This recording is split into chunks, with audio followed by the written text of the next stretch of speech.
Welcome to Jazz Piano Daily 126. Here is part 4 of our creating a blues improvisation. All right, so we did this last lesson.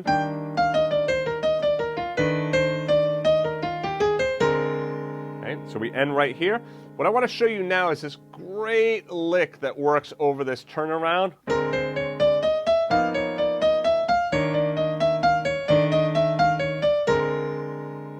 So it's all based on triplets, and it's really just kind of like doing this chromaticism.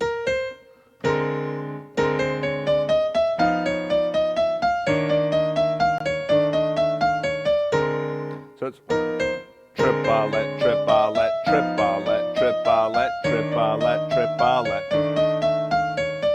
So you see how it keeps going back to the flat third?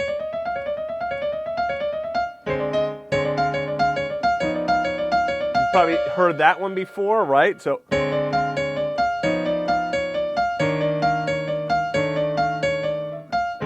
right, so you could do something like that. Okay, so let me just show you a couple of different possibilities. I'm only going to be able to write out one of them for you, but I'll write out a couple of them for you right now so you can kind of see. So let's just get, whoops, let's do this. So a lot of times I like to just kind of get that triplet figure in there and kind of repeat that, and that way I can kind of, let's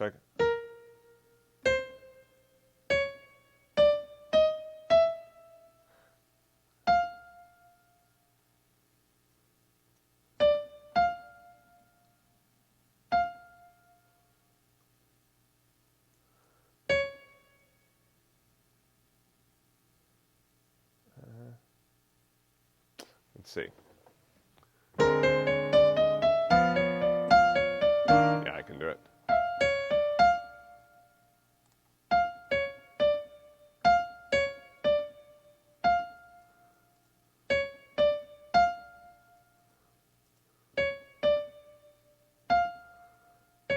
Oops.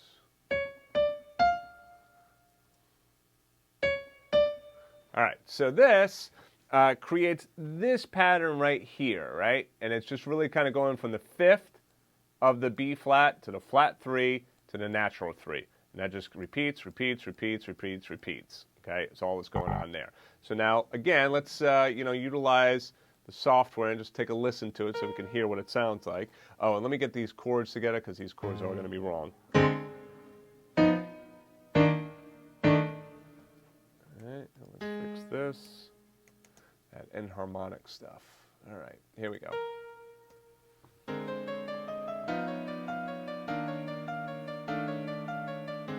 And then you're back to the beginning, okay? You can go to your second chorus of your solo, or you can, repeat the solo again if you wanted to, right? All right, so that's one possible option, right? So, you can use this. There's nothing wrong with that, right? What I'm going to do, though, is I'm going to give you this, okay? I'll give you another line, and I'll say, or replace the line above with this, okay? So now you have two options here, okay? Obviously, you're not going to play both of them, right? So you're just going to pick one or the other. So now what I can do is,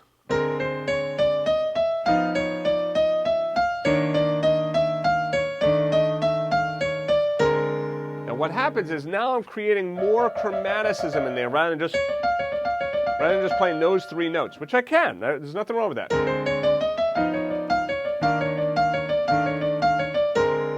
And that one's fine. Notice also fingering-wise, 4-2-1, 4-2-1.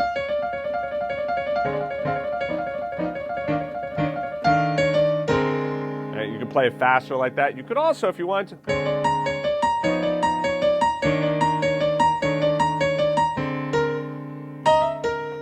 so you bring it up there, okay, to the B flat. All right, so you have this line,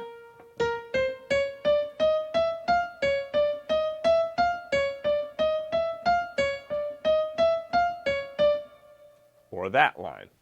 Now, you can take a look here. You can see it's a very subtle difference, but let me play the second line for you.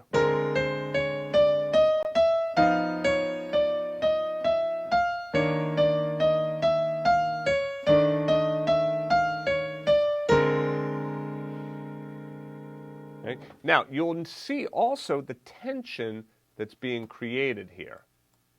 Right? So, see, this, the B flat on a B flat, well, that's the root. That's fine. Here's the F on the G7. Well, that's the seventh. That's fine. But now here you have this D flat, right, on a C minor. A lot of tension being created there. And then once you get to the 13th of the F, all right, that's fine.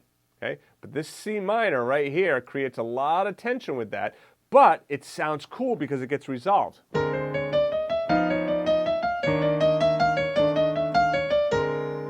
And then I ended at the end here with just that, right? So, because then I'm going to go back to my B flat, okay?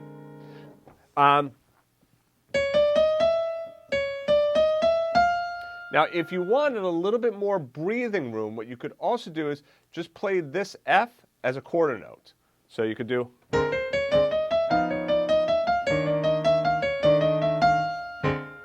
Right? And then have a little bit more breathing room to be able to get back to your solo. All right, so now let's play the entire thing. Again, I'm going to make this music a little bit smaller here so I could see it.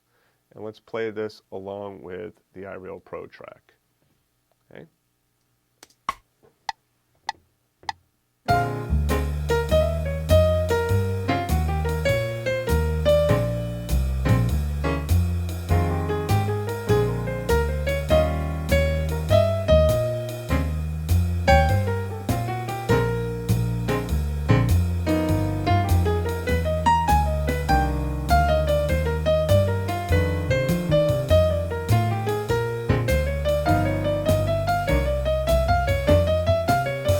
Now, it'd be good if I didn't mess that up, but I did, so let me go back and do it again. Now, what I'm going to do is I'm just going to practice this for a second from the C minor, just to get that down first.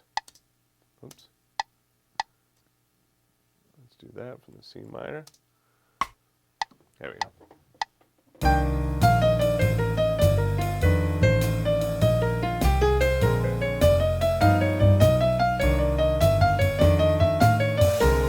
So that's the second line. Let me do the C minor again, and let's play the top line.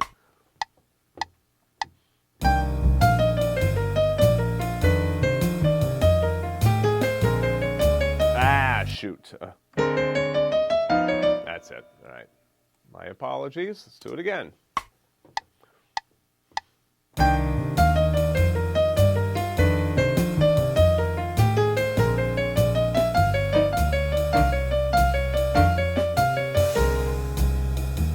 So, yeah, so either line works perfectly fine. And then remember, what you could do as well is you could pick out little ideas of this entire solo and use it anywhere. For instance, check this out. Let me go back to the beginning of the tune.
how I took certain sections, out of the solo? I just kept repeating them over and over and trying to just kind of fit them in with the accompaniment. So when you see a solo like this, there's it's embedded. I don't know if you got that, but there's a lot of these little licks and whatnot that are embedded within this solo that you could take out and use throughout the entire 12-bar blues. This is especially helpful when the blues starts cooking along. So right now we're at 100. Let's say we go to 150, right?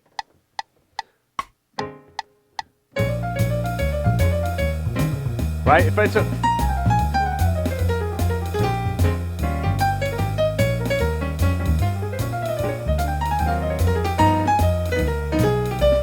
let's say it's moving too fast for you to be able to do a lot of that single note line stuff. Well, this is where you could bring in some of those licks.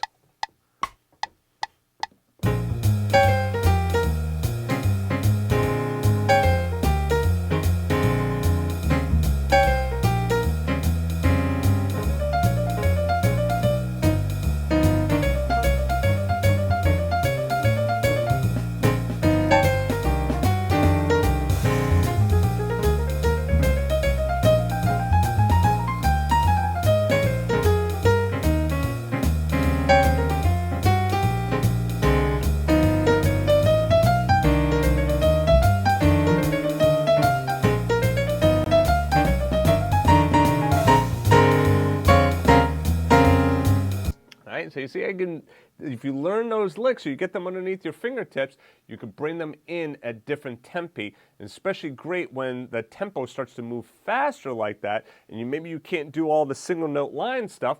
Fine, then move on to some of those licks that you've learned. All right, so anyway, a lot of stuff that you can unpack here, so I would definitely suggest taking the time and the days necessary to really unpack this stuff and get it underneath your fingertips and make sure that you can play this stuff along with that backing track. All right, so anyway, that's it. I'll see you guys in the next lesson. To get the first 45 pages of music for free, just go back to jazzpianodaily.com.